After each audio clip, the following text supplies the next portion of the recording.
সাধক রয়েছে, তিনি হচ্ছেন রূপ গোস্বামী, সাক্ষাৎ চৈতন্য মহাপ্রভুর শিষ্য পার্শ্বদ রয়েছেন। তো ভগবানের পার্শ্বদ অবতীর্ণ হয়েছিলেন। তো ভগবানের পার্শ্বদ তো মহান সাধক, তো তার সাথে দেখা করার তার ইচ্ছা হয়েছে। তো তিনি যথারীতি তার সাথে দেখা করার জন্য তার যে কুটিয়া, তার যে আশ্রম রয়েছে ওখানে গেছেন। তো ওখানে গিয়ে তার বাইরে একজনকে পেয়েছেন, তার শিষ্য হয়তো হবে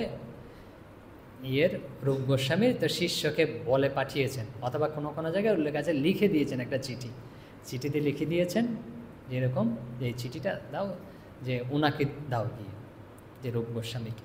তো শিষ্য গিয়ে ওই রূপ গোস্বামীকে চিঠিটা দিয়েছে। বলছে কে দিয়েছে? বলছে একজন মাতা, যে মহিলা দিয়েছে। বলছে একজন সাধকে মহিলা চিঠি দিয়েছে।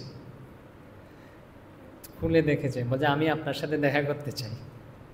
বলছে মহিলার সাথে আমি দেখা করবো না, মেয়ে মানুষের সাথে আমি সাধক, আমি দেখা করি না, এরম বলে পাঠিয়ে দিয়েছে।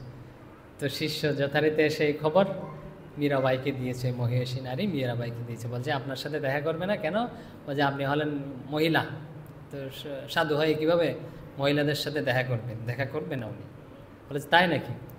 তো বলছে ঠিক আছে, আরেকটা এরকম চিঠি লিখে বলছে যাও আমি চলে যাচ্ছি, যে ওনাকে গিয়ে এটা দেবে। তার একটা চিঠি লিখে দিয়েছে, এরকম দিয়ে শিষ্যকে দিয়েছে। শিষ্য গিয়ে রূপ গোস্বামীকে দিয়েছে। তারপরে তো মীরাবাই চলতে শুরু করেছে, চলছে রাস্তায় চলতে। তো রূপ গোস্বামী ওই চিঠিটা খুলে দেখেছে। খুলে দেখেই তারপরে ঘর থেকে একদম দৌড়ে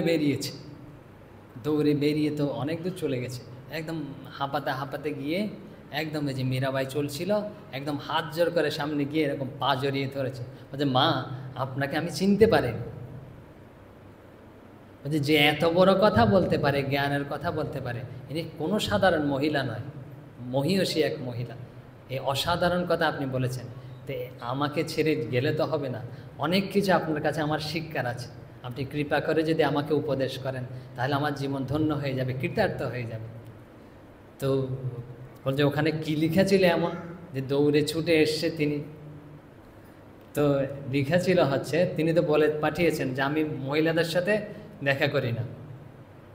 তো মীরাবাই তখন চিঠিতে লিখেছিলেন, বলছে বৃন্দাবনে একজন পুরুষ, তিনিই সাক্ষাৎ হচ্ছে পরমাত্মা, পুরুষোত্তম শ্রীকৃষ্ণ, আর সবাই তো প্রকৃতি গোপীভাব। আমি তো জানি যে বৃন্দাবনে একজনই পুরুষ আছে, ভগবান শ্রীকৃষ্ণ পরমাত্মা, তিনিই হচ্ছেন একজন পুরুষ, আর সব হচ্ছে গোপী। এখন আবার কোন শ্রীকৃষ্ণের উদয় হয়েছে, মানে